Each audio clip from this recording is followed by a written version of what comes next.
মুআজ্জিজ ও মুকাররম সম্মানিত মুসল্লিয়ানে কেরাম, আল্লাহ রব্বুল ইজ্জাত ওয়াল জালালের আলিশান দরবারে অসংখ্য অগণিত শুকর সুজুদ যে মহান রব্বুল আলামিন অত্যন্ত দয়া করে, মায়া করে, স্নেহ করে, ভালোবেসে আমাকে আপনাকে সকলকে আজ পবিত্র জুমার দিনে জামে মসজিদে জুমার নামাজ পড়ার লক্ষ্যে এবং তার আগে খুতবাতুল জুমা শোনার জন্যে প্রথম সারির মুসল্লি হয়ে মসজিদে আসার, বসার এবং সমবেত হওয়ার তৌফিক আর সুযোগ দান করেছেন। এজন্য সেই মহাবিশ্বের মালিকের দরবারে কালিমাতুশ শুকর আদায় করছি, আলহামদুলিল্লাহ।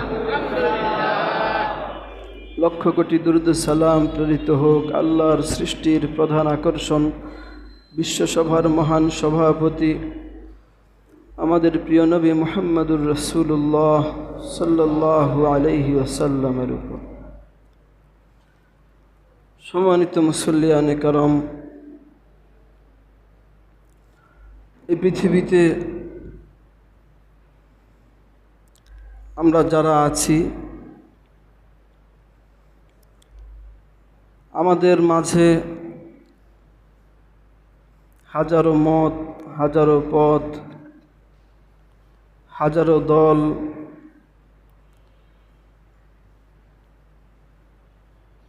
এবং বহু ধর্ম বর্ণ আছে। আমাদের মাঝে ধর্মের ভিন্নতা আছে, আমাদের মাঝে মতের ভিন্নতা আছে, পথের ভিন্নতা আছে, কিন্তু একটি জায়গায় প্রতিটি মানুষই একমত। যত মানুষ আছে জগতে, একটি জায়গায় সবাই এসে একমত, সেটি হচ্ছে সবাই পরকালে শান্তিতে থাকতে চায়, ঠিক কিনা? সবাই চায় যে আমি আখেরাতে নাজাত পাই, সবাই চায় যে আমি আখেরাতে জান্নাতি হই, আল্লাহর জান্নাতের বাসিন্দা হই। আপনি ইহুদিকে জিজ্ঞেস করবেন, সেও বলবে যে আমি জান্নাত চাই, পরকালে শান্তিতে থাকতে চাই, জাহান্নামের আযাব থেকে বাঁচতে চাই। খ্রিস্টানকে জিজ্ঞেস করবেন, সে বলবে আমি খ্রিস্ট ধর্ম মানার মাধ্যমে পরকালে নাজাত চাই, জাহান্নাম থেকে মুক্তি চাই। হিন্দুদেরকে জিজ্ঞেস করবেন, তারা বলবে আমি স্বর্গে যেতে চাই, নরক থেকে মুক্তি চাই। সবাই আপন আপন কাজ দিয়ে এই জায়গায় একমত যে পরকালে শান্তিতে থাকতে চায়। কিন্তু সবার কি শান্তিতে থাকা হবে? ইহুদি কি পরকালে নাজাত পাবে?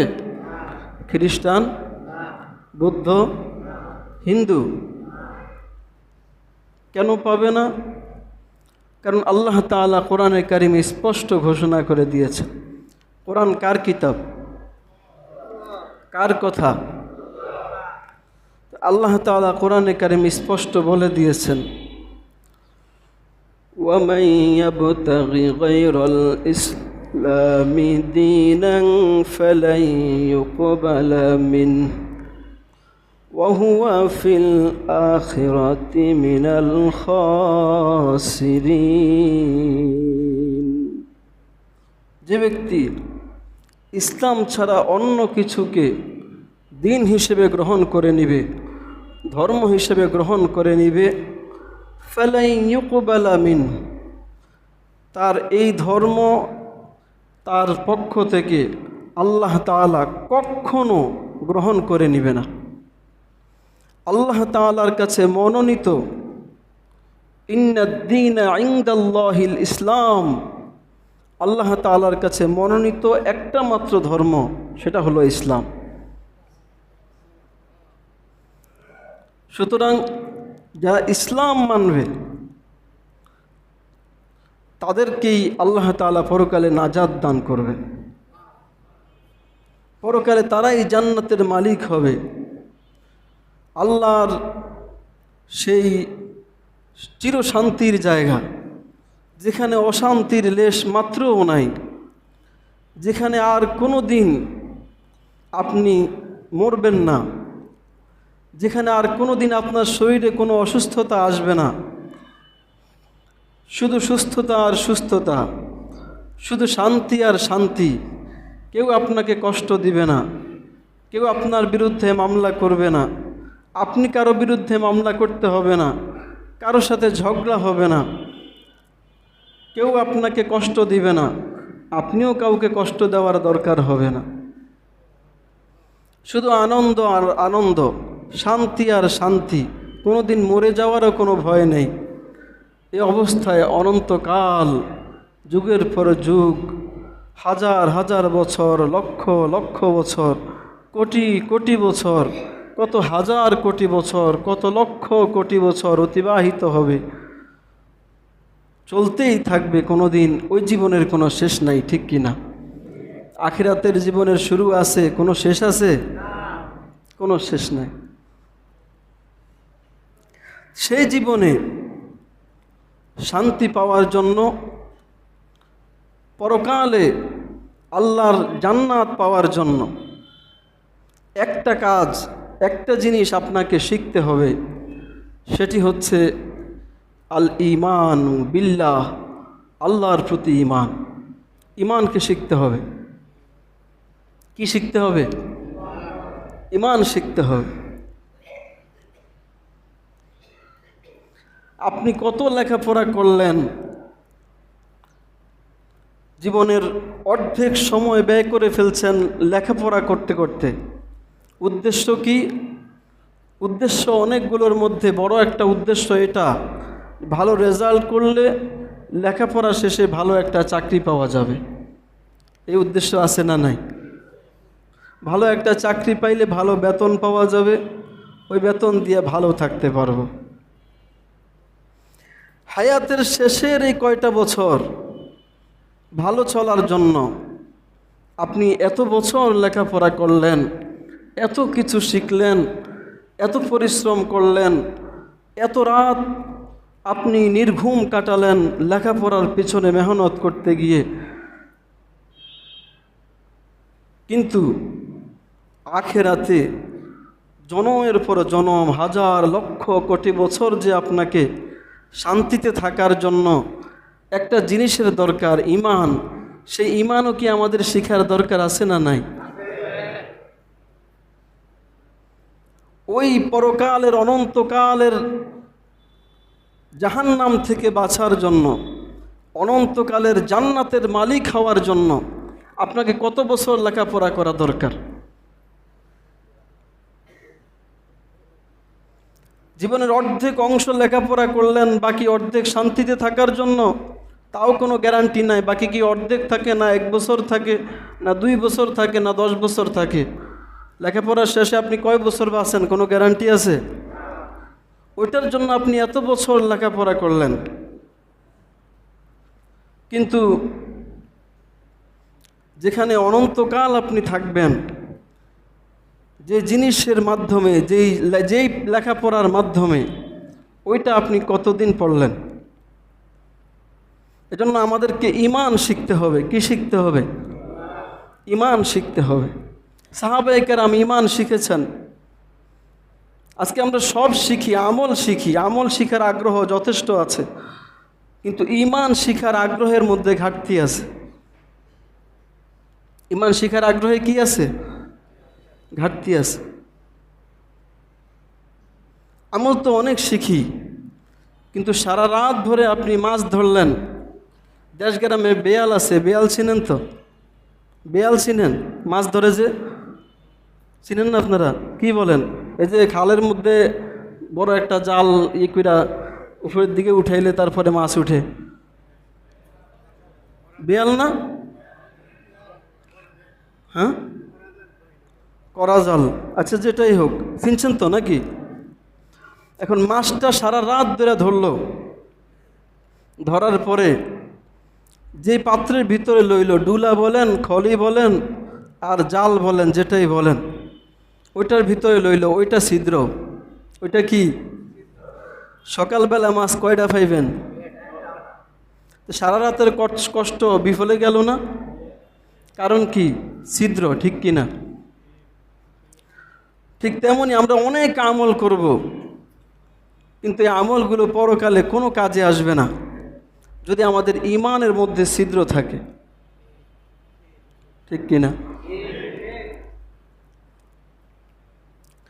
তো ঈমান আমাদেরকে শিখতে হবে, কারণ আমাদের কবরের মধ্যে সর্বপ্রথম আমাদেরকে ঈমানের পরীক্ষা নিবে আমাদের কাছ থেকে। কিসের পরীক্ষা?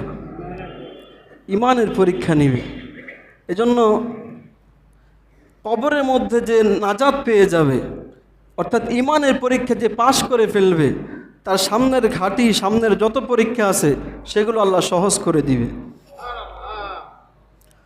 قال رسول الله صلى الله عليه وسلم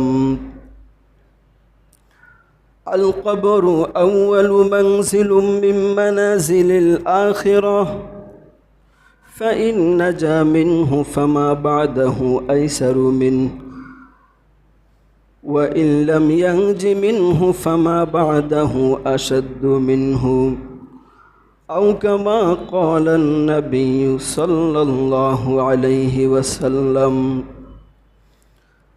আল্লাহর রাসূল সাল্লাল্লাহু আলাইহি ওয়াসাল্লাম বলেন, কবর হলো পরকালের ঘাটিগুলোর মধ্যে সর্বপ্রথম ঘাটি।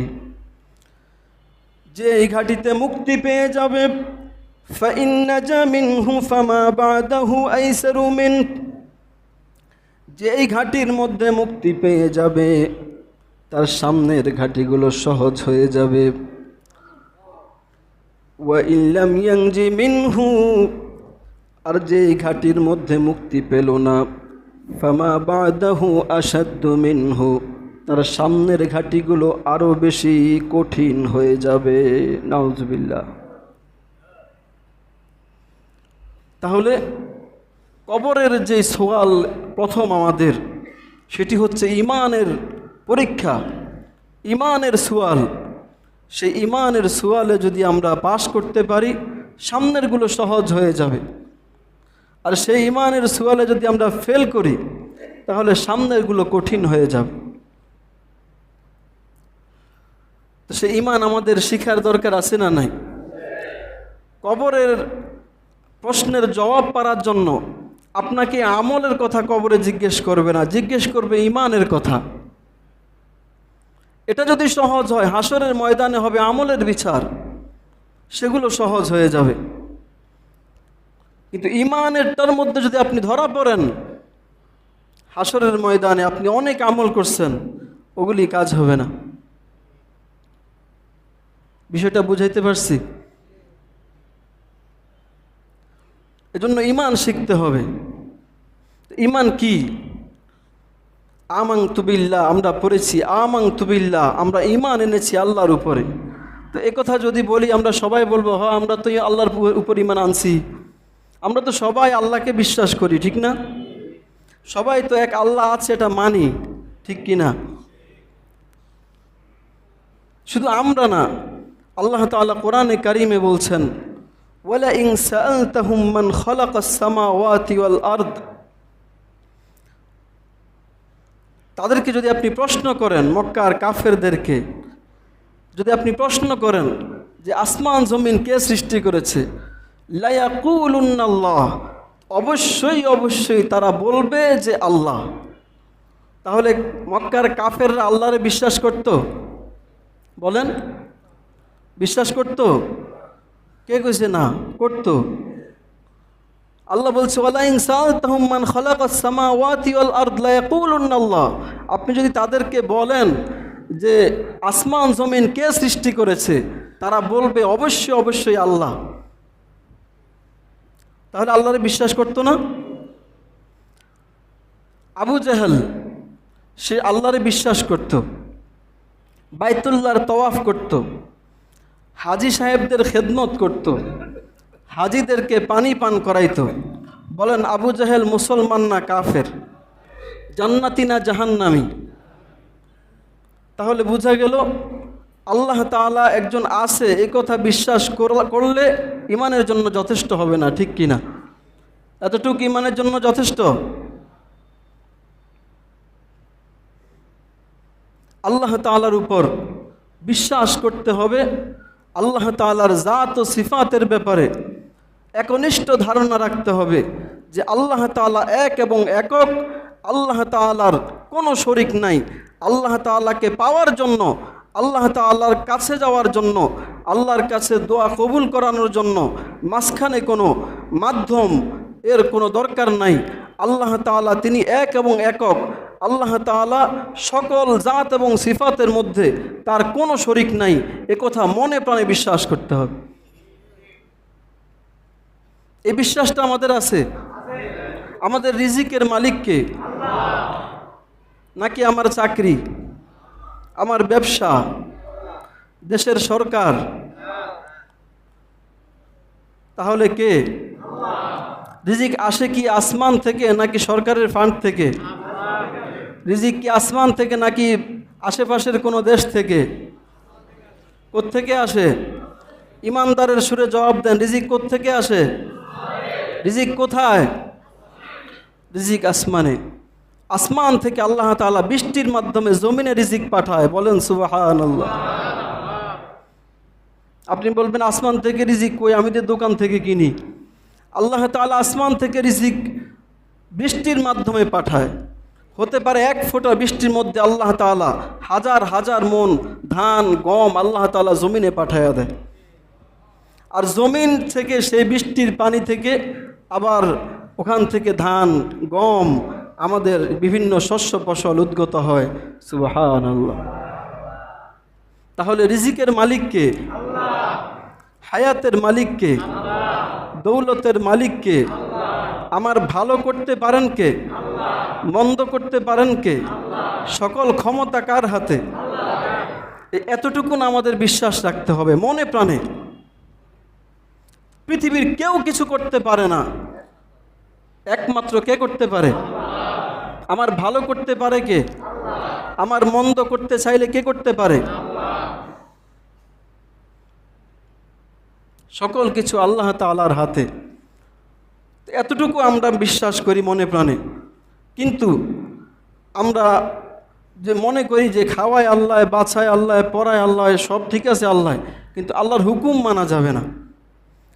এটা পুরান হয়ে গেছে, এটা মানা যাইব? আল্লাহর হুকুম কি মানা যাইব? মানতে হবে নাকি পুরান হয়ে গেছে, এখন আর অচল, এখন আর চলবে না? চলবে। আল্লাহ তাআলার হুকুম মানতে হবে।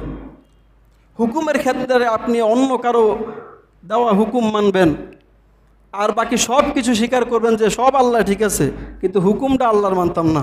ব্যক্তি থেকে শুরু করে রাষ্ট্র পর্যন্ত সর্বস্তরে হুকুমটা অন্যের মানব। ওই আব্রাহাম লিঙ্কন কিছু হুকুম দিয়া দিছে, সেগুলো মানব। মাও সেতুং, লেলিন, কালমার্স তারা বিভিন্ন হুকুম দিয়া দিছে, ওগুলি মানব। ইমান থাকবে? আল্লাহর উপর বিশ্বাস হইল? বলেন আল্লাহর উপর বিশ্বাস হইল? হয়নি। তাহলে যেমনিভাবে বিশ্বাস করি যে আল্লাহ তাআলা তিনি এক, লা শারিক, তার কোনো শরিক নাই, এটা যেমন বিশ্বাস করি, তেমনিভাবে আমাদেরকে বিশ্বাস করতে হবে আল্লাহ তাআলা সমস্ত সিফাতের উপরে, যে আল্লাহ তাআলা আমাদেরকে সকল কিছুর ক্ষমতা একমাত্র আল্লাহ তাআলার হাতে। তিনি যা চান তাই করতে পারেন। এটা আল্লাহ তাআলার উপর বিশ্বাস রাখতে হবে। দুনিয়ার কোনো মাখলুকের মধ্যে কোনো শক্তি নাই, একথা বিশ্বাস করতে হবে। এবং হুকুমও মানতে হবে কার? আল্লাহর। তো আমানতু বিল্লাহ, আল্লাহর উপর ঈমান আনা। এরপরে কি? ওয়া মালাইকাতি, এবং আল্লাহর ফেরেশতাকুলের উপর ঈমান আনা। কার উপরে? ফেরেশতাকুল, ফেরেশতা যে আল্লাহ তাআলা সৃষ্টি করছেন, এ বিশ্বাস আমাদের আছে আলহামদুলিল্লাহ। ওয়া মালাইকাতি, ফেরেশতাদের প্রতি বিশ্বাস রাখা। ফেরেশতা যদি না হইতো তাহলে আমরা এত স্বাচ্ছন্দ্যে চলতে পারতাম না। প্রতিটা মানুষের সাথে সামনে পিছনে ডানে বামে কমপক্ষে 20 জন ফেরেশতা আল্লাহ তাআলা নির্বাচন করে রেখেছেন। অনেক সময় আমরা মরতে মরতেও বেঁচে গেছি। সেটা কিভাবে হলো? আল্লাহ তাআলা ফেরেশতা ধাক্কা দিয়ে আমার ওই বিপদ থেকে সরাইয়া দিয়েছে। আমি আপনি খাবার খাই, খাবারটা কোনটা কোন জায়গায় যাবে, গলার এখানে হলকুমের এখানে আল্লাহ তাআলা 2 জন ফেরেশতা নির্ধারণ করে রেখেছেন। তারা এখানে ডিভাইডেড করতে থাকে সারাদিন। যতক্ষণ আপনি খাবেন ততক্ষণ তারা এগুলোকে আলাদা আলাদাভাবে আলাদা আলাদা জায়গায় পৌঁছায়া দিতেছে। তাহলে ফেরেশতাদের উপর বিশ্বাস আছে না নাই? এরপরে ওয়াকুতুবি, আল্লাহর কিতাবের উপর বিশ্বাস রাখতে হবে। কিসের উপরে? কিতাবের উপর। কিতাব মানে একেবারে বাবা আদম আলাইহিস সালাম থেকে সহিফায়ে আদম, সহিফায়ে নূহ, সহিফায়ে ইব্রাহিম, তারপরে যুগে যুগে যত নবী রাসূলদের কাছে যত সহিফা এসেছে আসমানি কিতাব, এবং সবচাইতে বড় 4টি কিতাব তাওরাত, জবুর, ইনজিল, কোরআন, এই 4টি কিতাব, এগুলোর উপর অর্থাৎ আল্লাহ তাআলার পক্ষ থেকে আসমান থেকে যতগুলো কিতাব এসেছে সবগুলোর উপরে বিশ্বাস করা, এর নাম হচ্ছে ঈমান। এর নাম কি? ঈমান। আমাদের উপর যে কিতাব নাজিল হয়েছে তার নাম কি? কোরআন। এই কোরআনের উপর পরিপূর্ণ বিশ্বাস স্থাপন করতে হবে। কোরআনের একেবারে বিসমিল্লাহর বা থেকে শুরু করে মিনাল জিন্নাতি ওয়ান নাসের সিন পর্যন্ত প্রতিটি হরফের উপরে, প্রতিটি সূরার উপরে, প্রতিটি আয়াতের উপরে মনে প্রাণে বিশ্বাস স্থাপন করলে আপনি ঈমানদার। এই ঈমান কি আমাদের আছে? কোরআন শরীফের প্রত্যেকটা আয়াতের উপর ঈমান আছে আমাদের? এই বিশ্বাস আছে আমাদের? আলহামদুলিল্লাহ। কোরআনে কারীমের বিসমিল্লাহর বা থেকে শুরু করে মিনাল জিন্নাতি ওয়ান নাস পর্যন্ত পুরা কোরআনের কেউ যদি এই 114টি সূরার ছোট্ট একটা সূরা অস্বীকার করে, ঈমান থাকবে না যাবে? ঈমান থাকবে? কেউ যদি 114 সূরার একটা সূরা না, একটা আয়াত যদি অস্বীকার করে, ঈমান থাকবে? একটা জবরজের একটা হরফ, ইযা জাআ নাসরুল্লাহি ওয়াল ফাত, ইযা জাআ নাসরুল্লাহ, নাসরুল্লাহ লিখতে প্রথমে নুন আছে না নাই? নুন সদ জবর নাস। নাসরুল্লাহ লিখতে কি? নুন সদ জবর নাস। নুনের নক্তা উপরে না নিচে? বলেন। আরে সবাই বলেন না কেন? কোরআন শরীফ নুনের নক্তা উপরে না নিচে? আপনি নক্তাটা নিচে নামায়া দিলেন, নক্তা বাদ দেওয়ার দরকার নাই, নিচে নামায়া দেন। ইদা যা বাসরুল্লাহি পড়লেন, ঈমান থাকবে? থাকবে? যদি তাই হতো তাহলে কাদিয়ানীরা যারা আল্লাহর রাসূলকে শেষ নবী মানে না, বলেন এরা মুসলমান না কাফের? সবাই বলেন এরা মুসলমান না কাফের? কাদিয়ানীরা কি? কাফের। তাদেরকে কাফের মনে প্রাণে বিশ্বাস করতে হবে, কারণ তারা আমার রাসূলের খতমে নবুয়তের সিংহাসন নিয়ে টানাটানি করে। যারা রাসূলের খতমে নবুয়তের সিংহাসন নিয়ে টানাটানি করবে, এরা কোনোদিন মুসলমান থাকতে পারবে না। এরা কাফের। মুসলমান পরিচয় এদের বসবাস করার কোনো অধিকার নাই মুসলিম এই বাংলাদেশে, ঠিক কিনা বলেন? এরা বসবাস করলে কাফের হিসেবে বসবাস করতে হবে, কোনো অসুবিধা নাই। হিন্দুরা বসবাস করছে নির্দ্বিধায়, তারা আমাদের কাছ থেকে মনে প্রাণে নিরাপত্তা পাবে, কোনো সমস্যা নাই। কিন্তু মুসলমান দাবি করলে তাদের বিরুদ্ধে অ্যাকশনে যেতে হবে, কারণ তারা আমার রাসূলের খতমে নবুয়ত নিয়ে কথা বলে, ঠিক কিনা বলেন? রাসূলের খতমে নবুয়তের ব্যাপারে কোনো আপোষ চলবে না, ঠিক কিনা? তো কাদিয়ানীরা এরা পুরা কোরআন শরীফ মানে, পুরা কোরআন শরীফ মানে, শুধুমাত্র একটি আয়াত, মা কানা মুহাম্মাদুন আবা আহাদিম মির রিজালিকুম ওয়ালাকির রাসূলুল্লাহি ওয়া খাতামান নাবিয়্যিন ওয়া কানা আল্লাহু বিকুল্লি শাইইন عليما কাদিয়ানীরা আল্লাহ তাআলার এই কথা মা কানা মুহাম্মাদুন আবা আহাদিম মির রিজালিকুম এতটুকুন মানে ওয়ালাকির রাসূলুল্লাহ এটাও মানে মাঝখানে ওয়া খাতামান নাবিয়্যিন এই দুইটা শব্দ শুধু মানে না কয়টা শব্দ ওয়া খাতামান নাবিয়্যিন এই দুইটা শব্দ শুধু মানে না এই দুইটা শব্দ না মানার কারণে এরা মুসলমান না কাফের আল্লাহর রাসূল শেষ নবী এই কথা তারা মানে না এজন্য তারা কাফের কোরআনে কারীমের দুইটা শব্দ না মানার কারণে তারা যদি কাফের হয় আমি যদি অসংখ্য আয়াতকে অস্বীকার করি অসংখ্য আয়াতের ব্যাপারে আমার ভুরু কুঞ্চিত হয় তাহলে আমি কেমনে ঈমানদার থাকি বলেন এজন্য আমাদেরকে কোরআনে কারীমে যা বলছে কোরআনে কারীমের যে কোনো কথা যদি শোনার পরে বলার পরে আমার মন খারাপ হয় বা আমার চেহারার মধ্যে একটা কি বলে বিতৃষ্ণার ভাব আসে তাহলে বুঝতে হবে ঈমানের মধ্যে ঝামেলা আছে ঠিক কি না কোরআনে কারীমের মধ্যে যে কোনো আয়াত আছে যতগুলো আয়াত আছে সবগুলো আয়াতের উপর মনে প্রাণে বিশ্বাস করা আমি করতে পারি না সেটা ভিন্ন কথা কিন্তু যদি কেউ করে যদি কেউ বলে সেটাকে সমর্থন করা আমার ঈমানের দাবি ঠিক কি না বলেন আমার পছন্দ যদি না হয় বুঝতে হবে ঈমানের মধ্যে মারাত্মক ধরনের ঝামেলা ঠিক কি না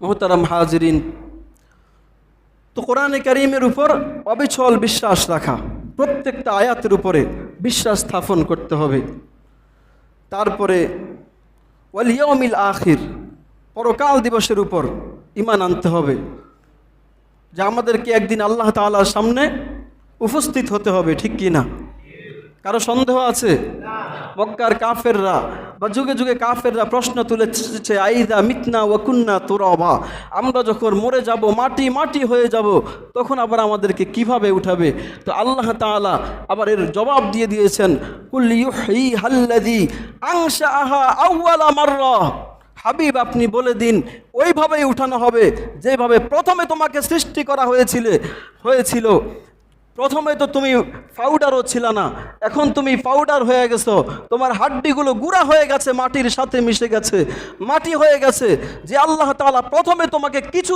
ছিল না সেখান থেকে সৃষ্টি করতে পেরেছে সে আল্লাহ এখনও তোমাকে জমিন থেকে আবার উঠাতে পারবে কি না বলেন আল্লাহ তাআলার এ কথার প্রতি বিশ্বাস রাখা এটা ঈমানের দাবি ওয়াল কদরি খাইরিহি ওয়া শাররিহি মিনাল্লাহি তাআলা ভালো মন্দ যা হয় সব কার পক্ষ থেকে হয় ভালো মন্দ যা হয় কার পক্ষ থেকে হয় মনে রাখবেন আল্লাহর পক্ষ থেকে মন্দ যেটা সেটাও ভালো ঠিক কি না বলেন গত কিছুদিন আগে যেগুলোকে আমরা মন্দ মনে করেছি সেগুলো এখন ভালো হয়ে গেছে ঠিক কি না তাহলে আল্লাহর পক্ষ থেকে যেগুলো মন্দ সেগুলোও কি বান্দার জন্য ভালো ঠিক কি না ওয়াল বা'সি বা'দাল মাউত মৃত্যুর পরে আমাদেরকে আবার পুনরুত্থান করানো হবে এই কথার প্রতি বিশ্বাস রাখা এগুলো হচ্ছে ঈমান এগুলো কি এখন আমার ভিতরে আসলে ঈমান আছে কি না এটা মাপার দরকার আছে না নাই আছে আজব এক দুনিয়া এখন মানুষ ঘরে বসে নিজের প্রেশার মাপতে পারে প্রেশার মাপার যন্ত্র আছে না নাই ডায়াবেটিস মাপার যন্ত্র আছে না নাই আবহাওয়া মাপার যন্ত্র আছে না নাই তাপ মাপার যন্ত্র আছে না নাই তো সব কিছু মাপার যন্ত্র আছে ঈমানও মাপার একটা যন্ত্র থাকার দরকার আছে না নাই কি বলেন ঈমান মাপার যন্ত্র দরকার আছে না কারণ যার ডায়াবেটিস কোনোদিন হয় নাই সেও একদিন মরতে হবে তারও ঈমানের দরকার আছে না নাই যার কোনোদিন প্রেশার হয় নাই প্রেশারের মধ্যে কোনো গরমিল হয় নাই তারও মরতে হবে কি না তারও ঈমানের দরকার আছে না নাই সুতরাং আমার ডায়াবেটিস মাপার আগে আমার প্রেশার মাপার আগে আমার ঈমানটা কদ্দুর আছে এটাও মাপার দরকার আছে না তো এটা মাপার জন্য আমার ঈমান আছে কি নাই এটা মাপার জন্য আল্লাহর রাসূল সাল্লাল্লাহু আলাইহি ওয়াসাল্লাম 1400 বছর আগে আমাদেরকে একটা যন্ত্র দিয়ে দিছে এই যন্ত্রটা আমরা সবাই নিয়ে বাসায় ফিরবো তো ইনশাআল্লাহ قال رسول الله صلى الله عليه وسلم إذا سرتك حسنتك وساءتك سيئتك فأنت مؤمن আল্লাহর রাসূল সাল্লাল্লাহু আলাইহি ওয়াসাল্লাম হাদিস শরীফে ইরশাদ করে দিয়েছেন, যেন বলে দিচ্ছেন দুনিয়ার মানুষের আরে কঠিন সময়ে, ফিতনার যুগে, কিয়ামতের পূর্ব মুহূর্তে যখন মানুষ ঈমান নিয়ে বিভীষিকার মধ্যে পড়ে যাবে, আমি রাসূল যখন জমিনে থাকবো না, আমার সাহাবী, আমার তাবেঈরাও যখন জমিনে থাকবে না, তখন ঈমান মাফার কি যন্ত্র, ঈমান মাফার, তখন তারা ঈমান মাপবে কিভাবে, বুঝবে কিভাবে তার ঈমান আছে নাকি নাই। আল্লাহর রাসূল বলে দিয়েছেন, ইদা সাররাতকা হাসানাতুক, যখন তুমি কোনো ভালো কাজ করবে, ভালো কাজ করার পরে যদি তোমার কাছে ভালো লাগে, ঈমানের কাজ করার পরে যদি তোমার কাছে ভালো লাগে, নেকের কাজ করার পরে যদি তোমার কাছে ভালো লাগে, নেকের কাজ দেখলে যদি তোমার কাছে ভালো লাগে, ঈমানদারদেরকে দেখলে যদি তোমার ভালো লাগে, আলেম ওলামাকে দেখলে যদি ভালো লাগে, মসজিদ মাদ্রাসা দেখলে যদি তোমার হৃদয়ের মধ্যে একটা প্রশান্তি অনুভব করো, বুঝতে হবে তোমার কলিজার মধ্যে ঈমানের নূর রেখে দেওয়া হয়েছে। ইদা সাররাতকা হাসানাতুক, ভালো কাজ করলে যদি তোমার হৃদয়ে আনন্দে উৎফুল্ল হয়ে যায়, তোমার হৃদয়ের মধ্যে আনন্দ এসে যায়, বুঝতে হবে তুমি ঈমানদার। ওয়াসাআতকা সাইয়্যাতুক, খারাপ কাজ করলে, খারাপ কাজ দেখলে, খারাপ জিনিস দেখলে যদি তোমার কাছে খারাপ লাগে, বুঝতে হবে তুমি ঈমানদার। আল্লাহ রাসূল এই মেশিন দিয়ে দিছে যে তোমার যদি ভালো কাজ করলে তোমার কাছে আনন্দ লাগে, খারাপ কাজ করলে তোমার অন্তর যদি তোমাকে ধিক্কার দেয়, তাহলে বুঝবে যে তুমি ঈমানদার। এই মানসিকতা আমাদের আসতে হবে। খারাপ দেখার পরেও আমি ওটাকেই সমর্থন করলাম, কোনো কিছু খারাপ দেখলাম তারপরেও আমার কাছে সেটাই ভালো লাগে, খারাপটা প্রকাশ পাওয়ার পরেও তাকেই ভালো লাগে, তার কাজই ভালো লাগে, তার কথাই ভালো লাগে, তাহলে বুঝতে হবে ঈমানের মধ্যে ঝামেলা আছে। আল্লাহ রাসূল সাল্লাল্লাহু আলাইহি ওয়াসাল্লাম আমাদের ঈমান আছে না নাই এটা মাপার জন্য একটা যন্ত্র দিছেন। এবার কদ্দুর আছে সেটাও মাপার একটা যন্ত্র দিছে, কম আছে না বেশ আছে এটা মাপার জন্য যন্ত্র দিছে, ওটা বলবো। قال رسول الله صلى الله عليه وسلم من رأى منكم منكرا فليغيره بيده, তোমাদের কেউ যদি খারাপ কিছু দেখো, অন্যায়ের কাজ দেখো, তাহলে ওই অন্যায়ের কাজটাকে দুই হাত দিয়ে প্রতিহত করো। যদি তোমার ঈমানই এতটুকুন মজবুতি থাকে তাহলে দুই হাত দিয়ে প্রতিহত করো, অন্যায়কে রুখে দাও। فإن لم يستطع فبلسانه, দুই হাত দিয়ে প্রতিহত করার ক্ষমতা তোমার নাই, শক্তি তোমার নাই, সামর্থ্য তোমার নাই। দ্বিতীয় স্তরের ঈমান হলো তুমি জবান দিয়ে প্রতিবাদ করো, মুখ দিয়ে প্রতিবাদ করো। আল্লাহর রাসূল সাল্লাল্লাহু আলাইহি ওয়াসাল্লাম ঈমানের সর্বোচ্চ সীমানা, সবচাইতে বড় ঈমানদারের পরিচয় দিয়েছেন। যার কলিজায় সর্বোচ্চ ঈমান আছে সে হাত দিয়ে প্রতিহত করবে, তারপরে যার কলিজায় ঈমান সে জবান দিয়ে প্রতিবাদ করবে। আল্লাহর রাসূল তারপরে বলেছেন ওয়া ইল্লাম ইয়াস্তাতি ফাবিকলবিহি, অতটুকুন যদি না থাকে তাহলে মনে মনে এই অন্যায়টাকে কিভাবে রুখে দেওয়া যায় সেই কৌশলের কথা চিন্তা করো, ফিকির করো। আর এটা হলো ওয়াদালিকা আদআফুল ঈমান, ঈমানের সর্বনিম্ন ঠিকানা, সর্বনিম্ন স্তর হচ্ছে যে মনে মনে আপনি কৌশল করলেন যে এই অন্যায় আর চলতে দেওয়া যায় না, এই অন্যায়কে প্রতিহত করতে হবে। এই যে মনে মনে একটা কৌশল করলেন, মনে মনে এটাকে ঘৃণা করলেন, তো এটা আপনার ঈমান, তবে একেবারে দুর্বল ঈমানের পরিচয়। তাহলে কতটুকু আছে এটাও বুঝার মেশিন আল্লাহ রাসূল দিছেন কি দেন নাই?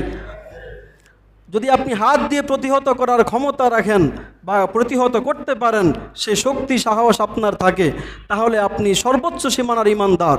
তারপরে যদি না পারেন তাহলে মুখে প্রতিবাদ করবেন অন্যায় দেখলে, তাহলে আপনি মিডিয়াম পর্যায়ের ইমানদার। আর যদি আপনি সেটাও না পারেন, মনে মনেও যদি কিছুটা ঘৃণা করেন, তাহলে আপনার বোঝা যাবে যে সর্বনিম্ন পর্যায়ের ইমানদার, দুর্বল ইমানদার। আর যদি সেটাও না থাকে তাহলে আপনার ইমানই নেই। ঠিক কি না বলেন? তো আমাদের ইমানের ব্যাপারে আমরা নিজেরাই যত্নবান হতে হবে। আমার ইমান আছে কি না, থাকলে কতটুকুন আছে, এই ব্যাপারে আমাদেরকে নিজেরাই নিজেদের উপর সচেতন থাকতে পারবো। নিজের ব্যাংক ব্যালেন্সটা কতটুকুন আছে, কত টাকা কাইটা নিছে না, কত টাকা যোগ হয়েছে, এগুলি আমরা কয়দিন পরে পরে হিসাব নেই। ইমানটা কতটুকু আছে, কতটুকু গেছে, হিসাব নিছি কোনো দিন?